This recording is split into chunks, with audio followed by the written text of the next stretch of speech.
Has it been 4 weeks since your baby got here already? He or she is probably starting to make cooing noises, which I think is one of the sweetest little sounds. If you are still breastfeeding, your breast milk is now mature and your milk supply is well established. So hopefully you're having a lot less leaking than you were a few weeks ago. You are probably starting to feel a lot more human.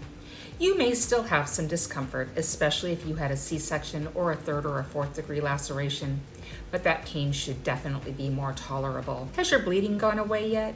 If not, it should be just down to intermittent spotting. That can last for up to 8 weeks after you have the baby. As for your menstrual cycle, if you are breastfeeding, you may not menstruate the entire time you're breastfeeding. If you are formula feeding, anticipate getting your menstrual cycle back sometime in the next 2 to 4 weeks. And just so you know, it is going to be extraordinarily heavy. You noticing hair loss? That too is normal, and thankfully it is a temporary condition. You are not going bald, you are just losing the extra hair that your body made during your pregnancy. Those baby blues should be a thing of the past. Are you starting to wonder when you're going to get your body back? Now's a good time for you to resume light exercise unless you have been instructed by your provider not to. I encourage you to walk. Start out slow, increase gradually as tolerated, listen to your body. At this point, you may have been instructed by your provider to start taking your hormonal birth control. If you are taking the pill, you can start that now.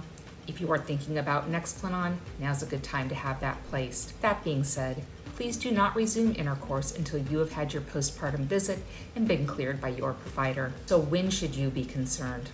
Number 1, if you are having heavy bleeding, saturating a pad an hour for more than 1 hour. Number 2, abdominal pain, especially if you have a fever. Number 3, if you have a severe headache that won't go away no matter what you do. Number 4, any signs or symptoms of infection at your incision site, redness, swelling, foul-smelling drainage. Number 5, if you are unable to hold your urine.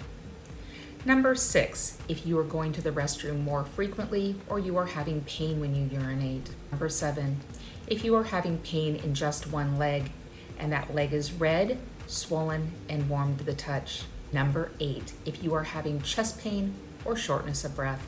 Number 9, any symptoms of mastitis. Mastitis is an infection within your breast.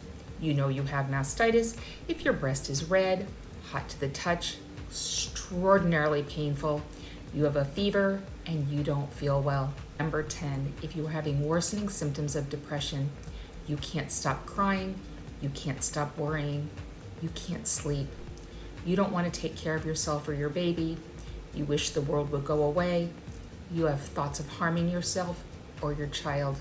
Again, please seek medical attention immediately. And last but not least, if you have questions about yourself or your baby, do not hesitate to reach out to your provider or your pediatrician. In the meantime, if there's questions that I can answer for you, I hope you'll leave those in the comment section below.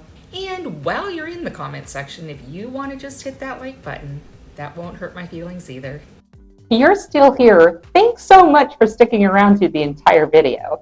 If you feel as though this information has been helpful to you, or you think you know somebody that might benefit from the information provided in these videos, please feel free to like it, share it, and if you haven't already subscribed, I would love it if you did that. Any and all support that you can provide is so greatly appreciated. As always, these videos were not created as a replacement visit with your healthcare provider, rather as a place for you to come for basic, reliable information that is non-biased and hopefully allow you to figure out what questions to ask your healthcare provider at your next visit to best meet your healthcare needs. Again, I appreciate all of your support. If you want to contact me, my information is at the top of this screen, and I will put it in the comment section of this video. That's all I have for today. This is CJ. I'm at your cervix.